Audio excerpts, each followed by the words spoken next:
ಎಲ್ರಿಗೂ ನಮಸ್ಕಾರ. ಇವತ್ತು ಮತ್ತೊಂದು ವಿಡಿಯೋದೊಂದಿಗೆ ನಿಮ್ಮ ಮುಂದೆ ಬಂದೀನಿ ನಾನು. ಇವತ್ತು ಪಾಲಕ್ ಚಟ್ನಿ ಮಾಡೋದನ್ನು ತೋರಿಸ್ತೀನಿ. ಇವತ್ತು ಪಾಲಕ್ ಚಟ್ನಿ ಹೆಂಗೆ ಮಾಡೋದಂತಂದ್ರೆ, ಇದಕ್ಕೆ ಒಂದು ಸ್ವಲ್ಪ ಶೇಂಗಾ ಅಥವಾ ಹುರಿದ ಶೇಂಗಾ ಅಥವಾ ನೀವೇನಾದ್ರು ಶೇಂಗಾದ ಪುಡಿ ಸಪ್ಪನ್ನು ತೊಗೊಂಡ್ರೆ ನಡೀತದೆ. ಜೀರಿಗೆ, ಆಮೇಲೆ ಅರಿಶಿನ ಪುಡಿ, ಉಪ್ಪು, ಆಮೇಲೆ ಒಂಚೂರು ಹುಣಸೆಹಣ್ಣು, ಆಮೇಲೆ ಹಸಿ ಮೆಣಸಿನ್ಕಾಯಿ, ಒಂದು 4 ಎಸಳು ಬೆಳ್ಳುಳ್ಳಿ. ಈಗ ಏನು ಮಾಡ್ತೇನೆ ಅಂದರೆ, ಗ್ಯಾಸ್ ಹಚ್ಚಿಬಿಟ್ಟು ನಾನು ಮೆಣಸಿನ್ಕಾಯಿ ಬೆಚ್ಚಗೆ ಮಾಡಲಿಕ್ಕೆ ಇಡ್ತೀನಿ. ಫಸ್ಟು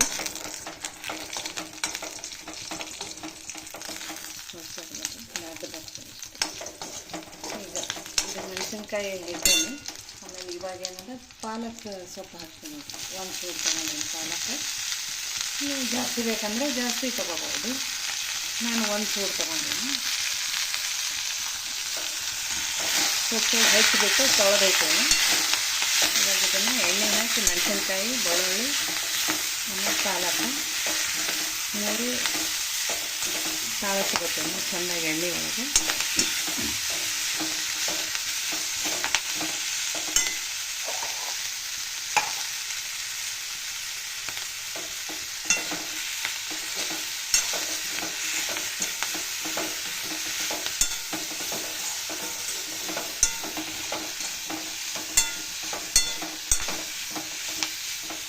ಬರೀ ಪಾಲಕ್ ಒಂದೇ ಅಲ್ಲ, ಮೆಂತ್ಯ ಪಲ್ಯ ಚಟ್ನಿನೂ ಮಾಡ್ಬೋದು, ರಾಜಗಿರಿ ಪತ್ಲದ್ದು ಮಾಡ್ಬೋದು, ಎಲ್ಲ ಸೊಪ್ಪಿಂದು ಮಾಡ್ಬೋದು ಇದೇ ಥರ.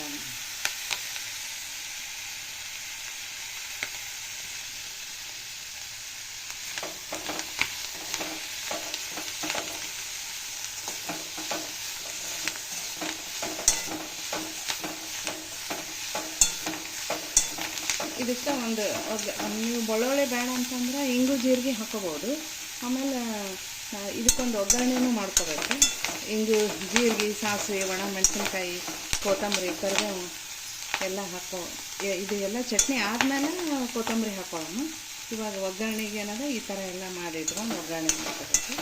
ಈಗ ನೋಡಿರಿ, ಇದೆಲ್ಲ ಮೆತ್ತಗೆ ತಾಳ್ಸೀನಿ, ಚೆನ್ನಾಗಿರೋದು. ಇದನ್ನು ಮಿಕ್ಸಿ ಜಾರಿಗೆ ಹಾಕೋತೀನಿ. ಆರಿದ ಮೇಲೆ ಮಿಕ್ಸಿಗೆ ಹಾಕಿ ತೋರಿಸ್ತೇನೆ. ಸ್ವಲ್ಪ ಆರ್ಲಿಕ್ಕೆ ಬಿಟ್ಟು ಮಾಡಬೇಕು.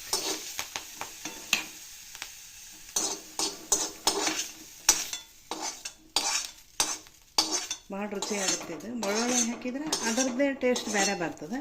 ನೀವು ಬೆಳ್ಳುಳ್ಳಿ ಬೇಡ ಅಂತಂದರೆ ಇಂಗು ಜೀರಿಗೆ ಹಾಕ್ಕೊಂಡ್ರೆ ಅದರದ್ದೇ ಒಂದು ಫ್ಲೇವರ್ ಜಾಸ್ತಿ ಬೇರೆ ಇರ್ತದೆ.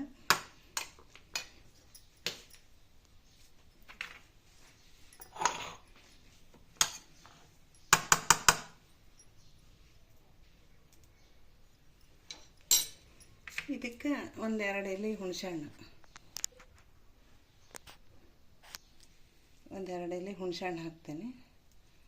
ಅಂದರೆ ನಾನು ರಸ ಅದೇನು ಹಾಕೋಂಗಿಲ್ಲ, ಇದನ್ನೇ ಹಾಕಿಬಿಡ್ತೇನೆ ಹಿಂಗೆ ಹುಣಸೆಹಣ್ಣೆ.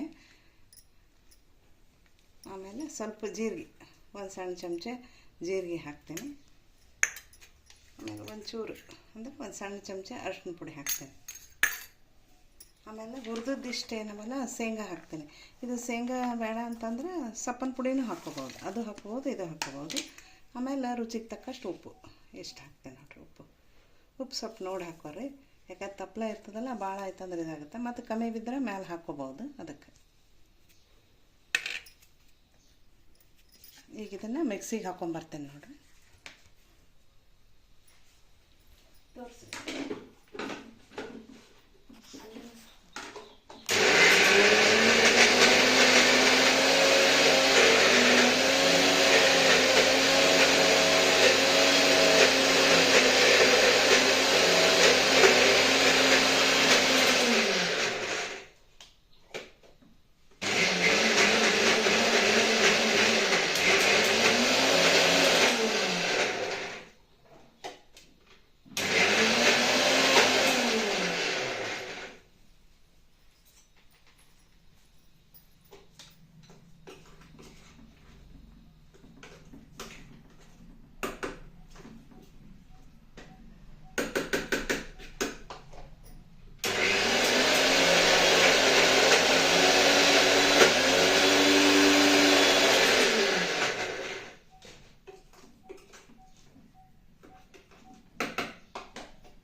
ಇದು ಚಟ್ನಿ ರೆಡಿ ಆಯಿತು.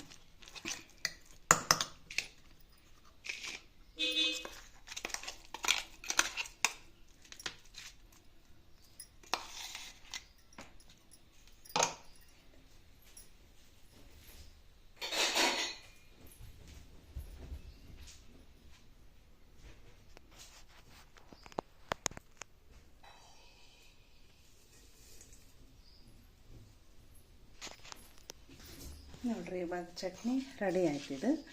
ಇದಕ್ಕೆ ಒಂದು ಒಗ್ಗರಣೆ ಹಾಕ್ಕೊಂಬಿಡ್ಬೇಕು. ಈಗ ನೋಡಿರಿ, ಈ ಥರ ಒಗ್ಗರಣೆ ನಾನು ಆಲ್ರೆಡಿ ಒಗ್ಗರಣೆ ಮಾಡಿಟ್ಟೀನಿ. ಒಣಮೆಣಸಿನ್ಕಾಯಿ, ಕೊತ್ತಂಬರಿ ಎಲ್ಲ ಹಾಕೀನಿ.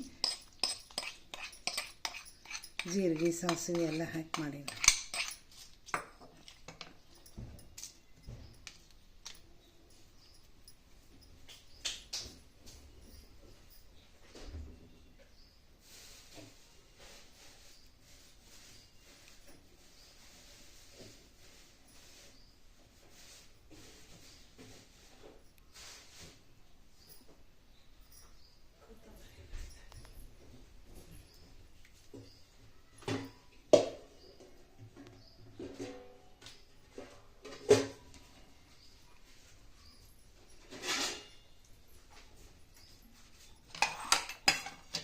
ಈಗ ನೋಡಿರಿ, ಚಟ್ನಿ ರೆಡಿ ಅದ. ಇದು ಚಪಾತಿ ಭಾಳ ಚಂದ ಆಗ್ತದೆ. ಬಕ್ರಿಗೂ ತಿನ್ಬೋದು, ಇದಕ್ಕೆ ಚಪಾತಿಗೂ ತಿನ್ಬೋದು. ಈಗ ಚಟ್ನಿ ಇದು ಚಪಾತಿಗೆ ತೋರಿಸ್ತೀನಿ ನೋಡಿರಿ. ಈಗ ಪಾಲಕ್ ಚಟ್ನಿ ಚಪಾತಿ ರೆಡಿ ಅದ ನೋಡಿರಿ. ಭಾಳ ಚಂದ ಆಗುತ್ತೆ. ನೀವು ಒಂದು ಸಲ ಮಾಡಿ ನೋಡಿರಿ. ಇದು ಪಾಲಕ್ ಚಟ್ನಿ. ಇನ್ನು ಮೆಂತ್ಯ ಪಲ್ಯ ಚಟ್ನಿ, ಆಮೇಲೆ ರಾಜಗಿರಿ ಪಲ್ಯದ್ದು ಎಲ್ಲನೂ ಮಾಡ್ಬೋದು. ನೋಡಿರಿ ಎಷ್ಟು ಚಂದ ಅದ. ಇದ್ರ ಮ್ಯಾಲೆ ತುಪ್ಪ ಹಾಕ್ಕೊಂಡು ತಿಂದ್ರೆ ಮಸ್ತ್ ಆಗ್ತದೆ. ನೀವು ಒಂದು ಸಲ ಮಾಡಿ ನೋಡಿರಿ, ಹೆಂಗೆ ಬಂತಂತ ಹೇಳ್ರಿ. ಆಮೇಲೆ ಶೇರ್ ಮಾಡಿರಿ, ಲೈಕ್ ಮಾಡಿರಿ. ಧನ್ಯವಾದಗಳು.